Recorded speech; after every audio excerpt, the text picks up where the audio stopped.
এটা ওই চেয়ারে থাকলে ওরকমই।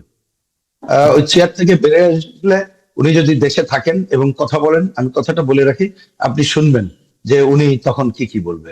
যেমন কাল ওই যে যে অনুষ্ঠানের কথা নিয়ে আজকে আপনি বললেন, সে অনুষ্ঠানে একজন উপদেষ্টা তিনি অবশ্য একেবারে শেষে পৌঁছালেন, আমাদের এই আলোচনাগুলো উনি শুনতে পারেন নাই।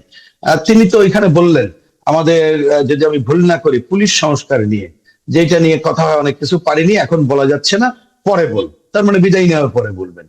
সুতরাং আমি ওই কথাকে গুরুত্ব দেওয়ার জায়গায় যেতে চাই না। আমরা ভাই রাস্তাঘাটে চলি, মানুষের সাথে কথা বলি, আমরাও সালাম দেই, আমরাও সালাম অনেকে আগে দিতে পারেন। তখন যখন কথা বলি, তা আমি উনি যে 70% বলছেন, জাস্ট উল্টাই দেওয়াটাই ঠিক এই মুহূর্তের একটা প্রধান বলে, অন্তত পক্ষে আমাদের রাজপথে চলার মধ্যেই। আমি কিন্তু আমার দলের কথা বলছি না, আমি রাজনৈতিক কর্মীদের কথা বলছি না, আমি সাধারণ মানুষের কথা বলছি। জাস্ট উল্টা পথটাই আমি দেখতে পাই। আর এই ধরনের চেয়ারে থাকলে ও ধরনের অফিসিয়াল কথা বলা হয়, কারণ এইটা নিয়ে আমি খুব একটা আলোচনার জায়গায়ও যেতে চাই না, গুরুত্ব দিতে চাই না।